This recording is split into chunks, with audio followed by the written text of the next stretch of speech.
Je me réfère au porte-parole du gouvernement, Patrick Mouyaya, qui parle d'une ruse sur ses réseaux sociaux. Il dit que ces départs est peut-être un faux semblant. Qui contrôle qu'ils sont vraiment partis? Est-ce qu'ils n'ont pas laissé d'infiltrer à l'intérieur, en civil?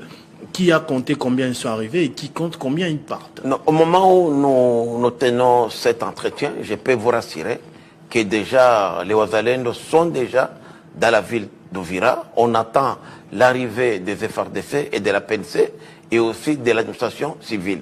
Donc je peux vous rassurer bel et bien que ces gens-là ont quitté ne serait-ce que la ville d'Uvira. Alors, il y a certains qui sont dans certaines collines qui surplombent la ville d'Uvira. C'est un travail de nettoyage. C'est pas un piège? Oui, justement, c'est un piège, mais c'est à nous maintenant de pouvoir s'en occuper parce que l'objectif pour nous, c'était de ramener la guerre au Rwanda. Et c'est la première fois que les Wazalendo allaient ramener la guerre. Vous avez suivi la réunion d'urgence tenue par le gouvernement rwandais le 15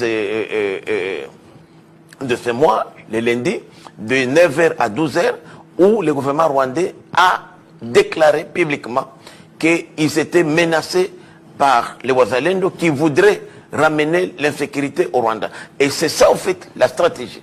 Aujourd'hui, lorsque nous aurons ramené la guerre d'où elle est venue, ça sera la fin de cette guerre. Même certains expatriés, si vous êtes un journaliste d'investigation, il y a certains expatriés et diplomates au Rwanda qui comptaient quitter le Rwanda menacés par notre arrivée là. Parce que nous avons compris que Kagame est tranquille chez lui. C'est comme ça qu'il mène la guerre ici. S'il est déstabilisé à l'intérieur de son pays, il ne pourra pas laisser la sécurité de son pays. Ça, c'est une attitude que le président de la République a catégoriquement rejetée. Le président de la République a dit que lui, il n'a jamais été quelqu'un de belliqueux. Vous vous souvenez, il a dit ça en Europe lorsqu'il a tendu pour la dernière fois sa main à Paul Kagame pour la paix des braves. Oui, en fait, le chef de l'État... Donc ça va en contradiction avec ce que le président dit. Le chef de l'État a toujours recherché à régler les conflits de l'Est d'une manière politique